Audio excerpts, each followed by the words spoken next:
સુરતના વરાછા વિસ્તારમાં આવેલ જગદીશનગર ચોપાટીમાં 3 યુવાનો સાથે શ્વાનને લઈને ઠપકો આપતા કેટલાક અજાણ્યા શખ્સોનો ઝઘડો થયો હતો। ત્યારબાદ આ ઝઘડાની અદાવતમાં ચોપાટીની બહાર જ 3 યુવાન પર ચપ્પુ, લાકડાના ઢોકા સહિતના હુમલો કરવામાં આવ્યો હતો, જેમાંથી એક યુવકને ચપ્પુનો ઘા પેટના ભાગે વાગતા આંતરડા બહાર નીકળી જતા સારવાર દરમિયાન મોત નીપજ્યું હતું। આ મામલે વરાછા પોલીસે હત્યાનો ગુનો નોંધીને વધુ તપાસ હાથ ધરી હતી, જેમાં પોલીસે ગણતરીના કલાકોમાં 12 આરોપીઓને ઝડપી પાડ્યા છે, જેમાંથી 10 આરોપી સગીર છે જ્યારે 2 આરોપી યુવા છે। આ પૈકી એક આરોપીએ જ ચપ્પુ મારી હત્યા કરી હતી। વરાછા પોલીસે ગણતરીના કલાકોમાં આરોપીઓને ઝડપી પાડ્યા હતા।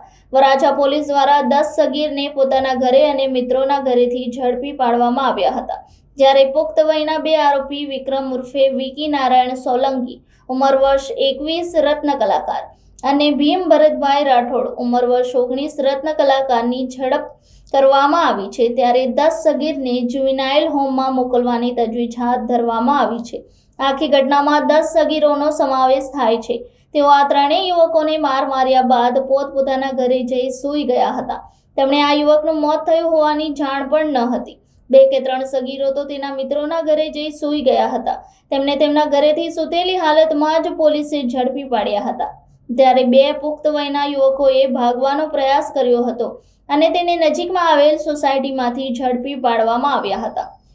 સુરત શહેરના વરાછા પોલીસ સ્ટેશન વિસ્તારમાં આવેલ જગદીશનગર ચોપાટી ખાતે 3 વ્યક્તિઓ પોતે ત્યાં ગાર્ડનમાં બેઠેલા એ દરમિયાન આ કામના આરોપીઓ પોતાનો ડોગ એટલે કૂતરો લઈ અને ત્યાં ગાર્ડનમાં આવેલા અને આ કામના ફરિયાદ પક્ષના ઉપર ડોગ શરીર ઉપર ચડી જતા ફરિયાદ પક્ષે ના પાડતા આ બાબતે આરોપીઓ ઉશ્કેરાઈ ગયેલા અને બોલાચાલી ગાળાગાળી કરી અને ત્યાંથી ચાલ્યા ગયેલા અને થોડી વાર પછી આ આરોપીઓ એક સમ થઈ ગેરકાયદેસર મંડળી રચી હાથમાં લાકડી તેમજ છરી જેવા હથિયાર લઈ અને 2 આરોપી તથા અન્ય 10 બાળ કિશોરો સાથે આવી અને મારામારી ઝઘડો કરી અને આ ગામના ફરિયાદી તેમજ સાહેદોને શરીરે માથાના ભાગે, ગાલના ભાગે અને પેટના ભાગે ઈજા કરી અને ગંભીર ઈજા કરી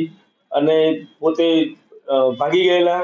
આ બાબતે વરાછા પોલીસ સ્ટેશનમાં ફરિયાદ નોંધાવતા વરાછા પોલીસ ઇન્સ્પેક્ટર તથા તેમની ટીમે આ ગુનાના કામે કુલ 2 આરોપીઓની ધરપકડ કરેલ છે અને અન્ય 10 બાળ કિશોરોને પણ ડિટેન કરવામાં આવેલ છે। ગુનાની વૈજ્ઞાનિક ઢબે તપાસ હાલ ચાલુ છે। FSL ની મદદ લેવામાં આવી છે।